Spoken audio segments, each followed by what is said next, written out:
सबसे पहले मेरी तरफ से आप सभी को धनतेरस की हार्दिक शुभकामनाएं। धनतेरस से दीपावली का पर्व शुरू हो जाता है।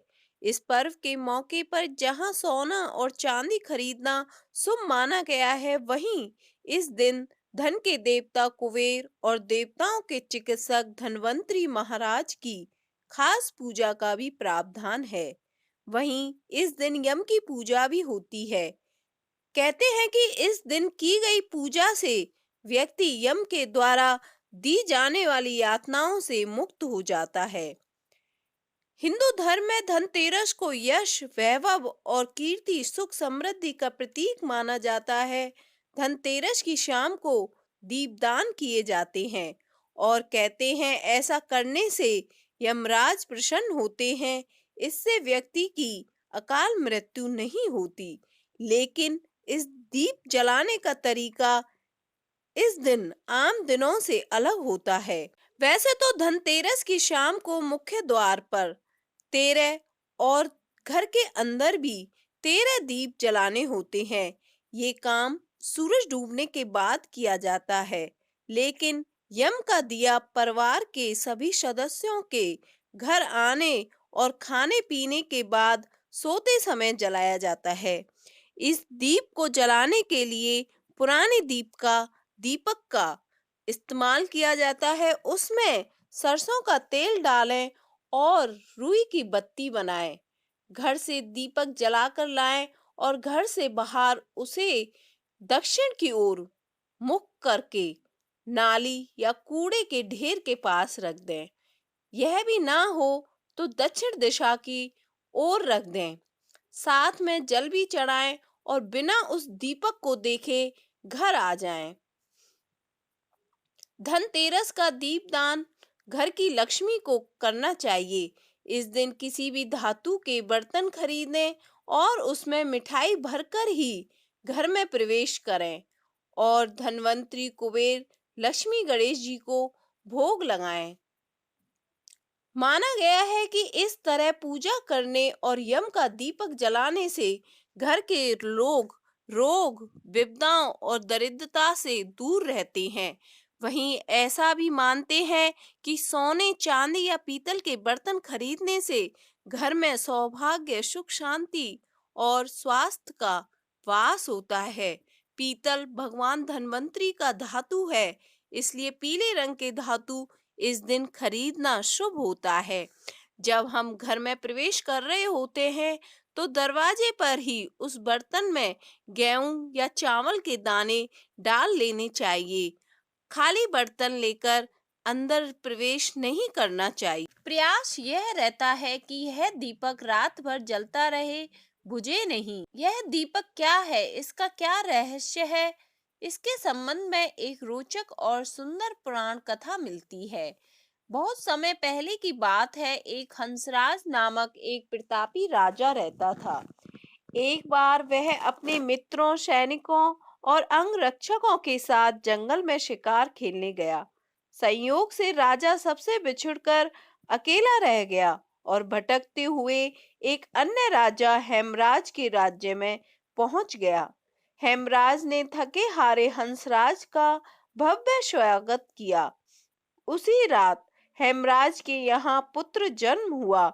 इसी खुशी के अवसर पर हेमराज ने राजकीय उत्सव में सम्मिलित होने के लिए आग्रह के साथ हंसराज को कुछ दिनों के लिए अपने यहाँ रोक लिया। बच्चे के छठवीं के दिन, जो छठी पूजी जाती है, उस दिन एक विचित्र घटना होती है। पूजा के समय देवी प्रकट हुई और बोली, आज इस शिशु की जो इतनी खुशियां मनाई जा रही है, यह अपने विवाह के चौथे दिन मृत्यु को प्राप्त हो जाएगा। इस भविष्यवाणी से सारे राज्य में शोक छा गया। हेमराज और उसके परिजनों पर तो वज्रपात ही हो गया। सबके सब स्तब्ध हो गए।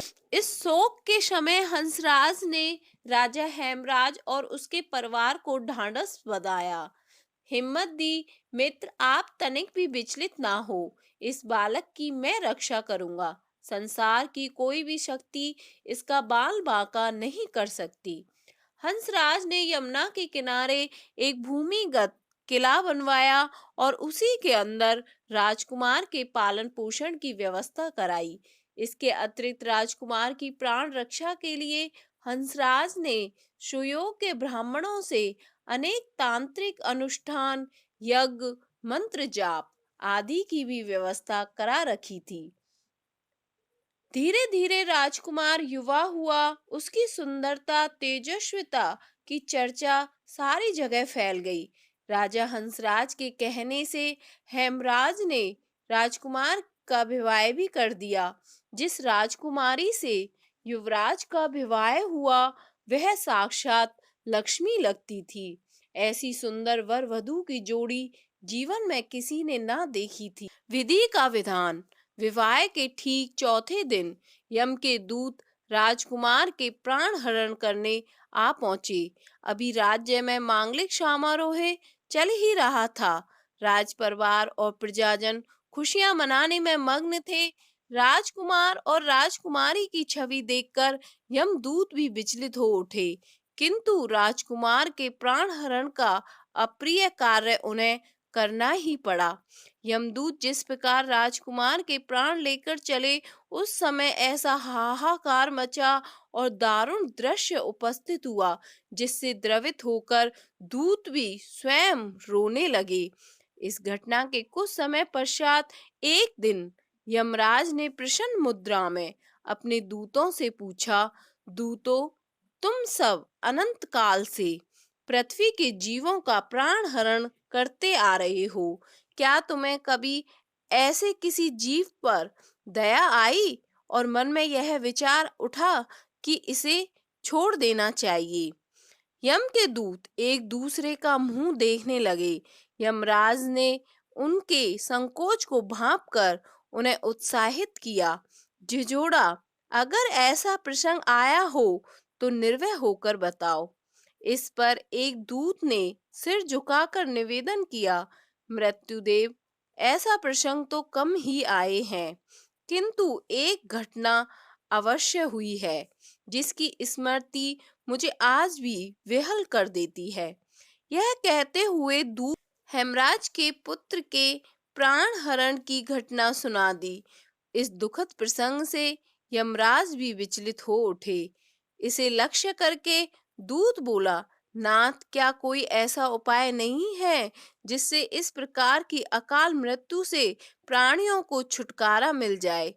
इस पर यमराज ने कहा, जीवन और मृत्यु सृष्टि का अटल नियम है तथा इसे बदला नहीं जा सकता, किंतु धनतेरस को पूरे दिन का व्रत और यमुना में स्नान कर धन्वंतरी और यम का पूजन दर्शन अकाल मृत्यु से बचाव कर सकता है।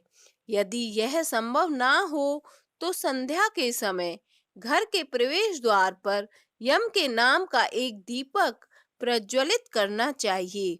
इससे असामयिक मृत्यु और रोग से मुक्त जीवन प्राप्त किया जा सकता है। इसके पश्चात से ही धनतेरस के दिन धन्वंतरी के पूजा और प्रवेश द्वार पर यम दीपक प्रज्वलित करने की परंपरा है।